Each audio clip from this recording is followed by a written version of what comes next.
नमस्कार बंधुगण बंधु माने आम शास्त्र रे किछि एपरि जिनिस विषय उल्लेख करा जायछि जेउ जिनिस गुड़िकर संबंध सीधा सड़क माँ लक्ष्मी सहित रहिछि। एही दिव्य वस्तु गुड़िकरे माँ लक्ष्मीकर निवास होइथाए। सेथिपई एही वस्तु गुड़िको आमको माँ लक्ष्मी परि सम्मान देबा उचित।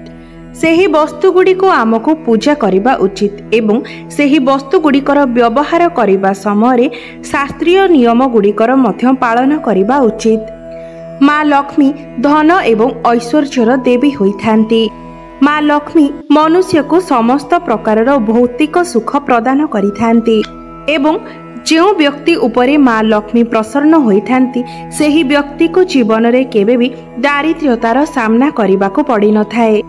मात्र जो व्यक्ति उपरे माँ लक्ष्मी रुष्ट होइथांती सेही व्यक्ति को केही भी बंचाई पारि न थांती। सेही व्यक्ति को दुर्गति एवं दारिद्र्यतार सामना करिबाको पड़ी थाए। सेथिपई आमे समस्ते माँ लक्ष्मी को सर्वदा प्रसन्न करिबा उचित। माँ लक्ष्मी सहित संबंधित वस्तु गुड़ी को आमे घरे रखिबा उचित एवं सेही वस्तु गुड़ी को यथाविधि सम्मान दे पूजार्चना मध्य करिबा उचित, जहा फलरे माँ लक्ष्मीकर आम गृहरे स्थायी वास होई पारिबो।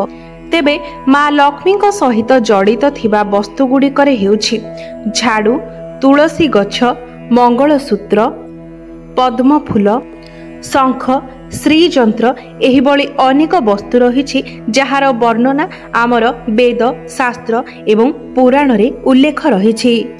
एही साधारण लागुथिबा जिनिस गुड़िक माँ लक्ष्मीकर अत्यंत प्रिय होइथाए एवं जेउ स्थान रे एही जिनिस गुड़िक रहिथाए सेही स्थान रे माँ लक्ष्मीकर मध्य निवास होइथाए।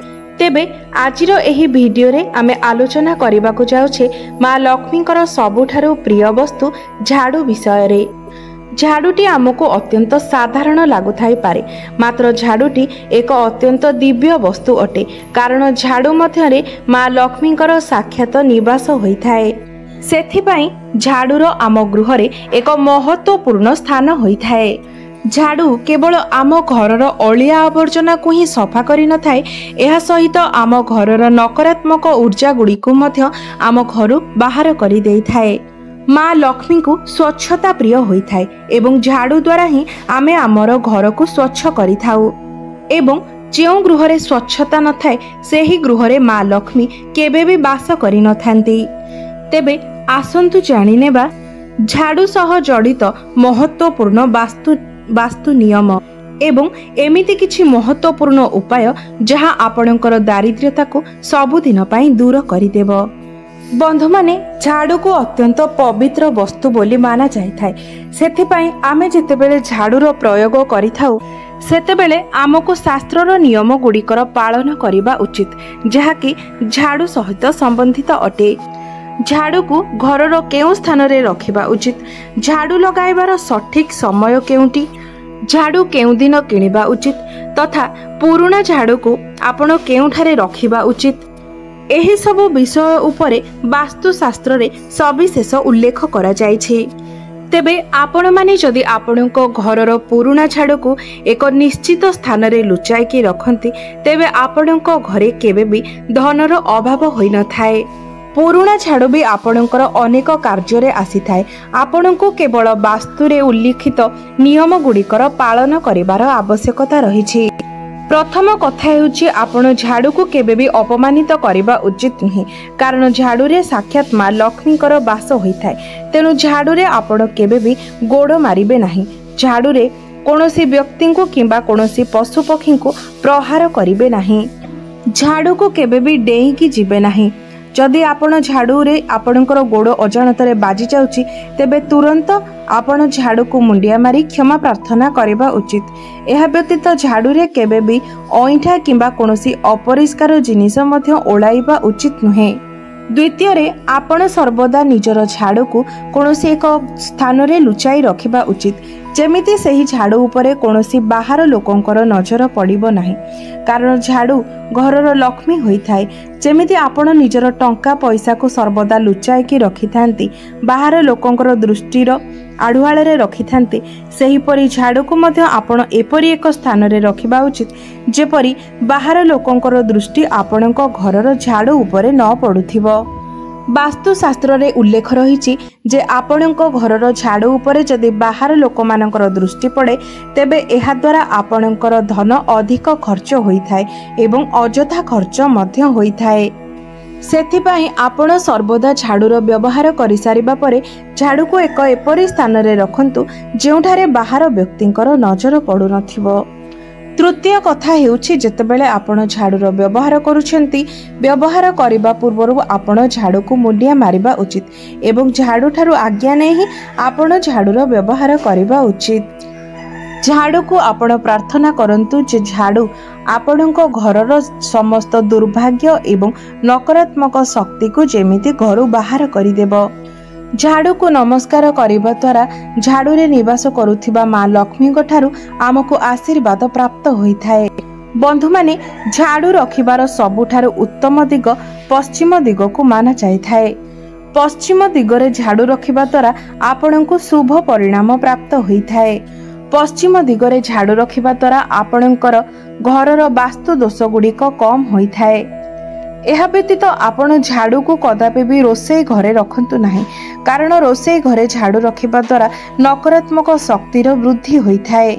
एहा व्यतीत आपण झाड़ू को केबे भी ठिया करी रखिबा उचित नुहे।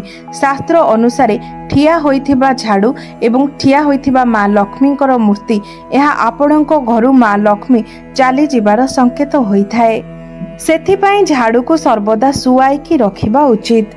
वास्तुशास्त्र अनुसारे घरे केबे भी भांगी जाइथिबा किंबा खराब हो जाइथिबा झाड़ूर प्रयोग करिबा उचित नुहे। एहा द्वारा आपणको गृहरे नकारात्मकता बढ़ी थाए। आपण झाड़ू को अल्प मास मध्यरे बदलै नेबा उचित, कारण अधिक पुराना झाड़ू किंबा खराब हो जाइथिबा झाड़ू घरे व्यवहार करिबा उचित नुहे। कारण झाड़ू जेते अधिक पुराना होइथाय सेथिरे नकारात्मक शक्तिर सेते अधिक वृद्धि होइथाय। मने रखंतु झाड़ू केबे भी ओदा होइतिबा अवस्थारे आपण झाड़ूर व्यवहार करिवे नाही एवं कोनोसी ओदा जिनिस को मध्य आपण झाड़ू रे ओळाइबे नाही, कारण एपरि करिबा द्वारा आपणको गृहरे रोगर वृद्धि होइथाय। एहार प्रभाव आपणको परिवारर सदस्य मानकर स्वास्थ्य उपरे पड़िथाय। झाड़ू रे आपण केबे काहाको प्रहार करिवे नाही। झाड़ू रे झिटिपिटी किंबा अन्य प्राणी को मारिबा मध्य पाप बोली माना जाइथाय, कारण एपरि करिबा द्वारा आपण मां लक्ष्मीकर कोप दृष्टिर शिकार होइथांती। बंधु माने आपण माने जानନ୍ତି कि झाड़ू लगाइबार सठिक समय केतेबेले होइथाय। बंधु माने वास्तुशास्त्र अनुसारे झाड़ू लगाइबार सठिक समय होइथाय सूर्योदयर समय। जेतेबेले सूर्यंकर प्रथम किरण आम घरे पड़ी थाए सेही समय झाड़ू लगाइबा अत्यंत शुभ होइथाय। एही समय झाड़ू लगाइबा द्वारा आम घरर समस्त नकारात्मक शक्ति सूर्यंकर प्रथम किरण सहित नष्ट हो जाइथाय। मात्र वास्तुशास्त्र अनुसारे आपण केबे भी सूर्यास्त समय किंबा संध्या परे रात्रि समय मध्य आपण घरे झाड़ू पोछा लगाइबा उचित नुहे। एहा द्वारा आपणको गृहरे नकारात्मक ऊर्जार वृद्धि होइथाय। शुभ कार्य अनेक बाधा विघ्न आसी थाए एवं मां लक्ष्मी मध्य आपणको गृह को परित्याग करि देइथांती। जदि आपणको घरर कोनोसी सदस्य कोनोसी भी गुरुत्वपूर्ण कार्य बाहर को जाउछंती तेबे सेही समय आपण घरे केबे भी झाड़ू लगाइबा उचित नुहे। बंधु माने झाड़ू एक एपरी वस्तु होइथाय जहाको आपण केबे भी कोनोसी व्यक्ति को उद्धार रे किंबा व्यवहार करिबा पई देबा उचित नुहे। जिए जेते मागिले भी आपण केबे भी निज घरर झाड़ू अन्य को देबा उचित नुहे। एपरी करिबा द्वारा झाड़ू सहित मां लक्ष्मी मध्य आपणको घरु चली जाइथांती। बंधु माने मंदिर रे झाड़ू दान करिबा अत्यंत शुभ होइथाय, मात्र कोनोसी व्यक्ति को झाड़ू दान करिबा उचित नुहे। एहा सहित आपण अन्य मानको घरर झाड़ू मध्य केबे भी निज घर को आनिबा उचित नुहे किंबा अन्य घरर झाड़ू निज घरे व्यवहार करिबा उचित नुहे। झाड़ू सर्वदा निज टंकारे किणिकी आनिबा उचित एवं सेही झाड़ू को निज घरे व्यवहार करिबा उचित। तेबे झाड़ू किणिबार सबुठारु शुभ दिन शनिवार को माना जाय थाए। आपण शनिवार दिन नुआ झाड़ू किणिकी आनंतु एवं झाड़ू रे कुंकुम हलदी एवं अक्षत रखी पूजा करि सारिबा परे ही आपण झाड़ू को सेही शनिवार दिन ठारु ही व्यवहार करिबा आरंभ करंतु। झाड़ूर पूजा न करी केबे भी झाड़ूर व्यवहार करिबा उचित नुहे। झाड़ू को आपण घरर गोटे कोणरे रखी सेथिरे हलदी एवं कुंकुम लगाई अक्षत पकाई ताको विधि विधान सहकारे पूजा करिबा उचित। बंधु माने घरर पुराणा झाड़ू को केबे भी गुरुवार शुक्रवार किंबा एकादशी तिथि रे घरु बाहर करी फोपाड़िबा उचित नुहे। एही दिन गुड़िकरे घरु झाड़ू बाहर करिबा द्वारा माँ लक्ष्मी मध्य आपणको घरु चली जाइथांती। बंधु माने आपण निज घरर पुराणा झाड़ू को घरर उत्तर पूर्व कोणरे संभाळिकी रखंतु एवं मने रखिबे जेउठारे काहार दृष्टि पडु नथिबो। एही दिगरे घरर पुराणा झाड़ू रखिबा द्वारा आपणको घरर नकारात्मक शक्ति गुड़िक नष्ट होई जाय थाए। मने रखिबे झाड़ू को केबे भी आपण पोड़िबे नाही, कारण झाड़ू को पोड़िबा द्वारा आपणको जीवन रे दुर्भाग्य आसी थाए। शास्त्र अनुसार झाड़ूर दान करने अत्यंत शुभ बोली माना जाय थाए।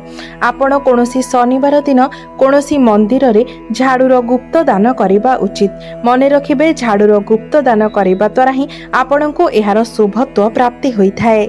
बंधु माने जदि आपणको गृह रे आर्थिक समस्या लागि रहुछि, धनर अभाव लागि रहुछि, तेबे गुरुवार दिन आपण भगवान विष्णु एवं माँ लक्ष्मी सहित झाड़ूर पूजा मध्य करबा उचित।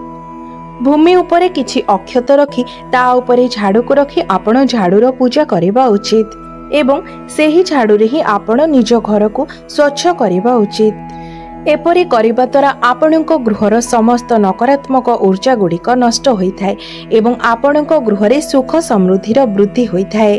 तेबे बंधु माने एही बळी भाबरे शास्त्र गुड़िकरे झाड़ू संबंधित गुरुत्वपूर्ण नियम गुड़िक विषय उल्लेख रही।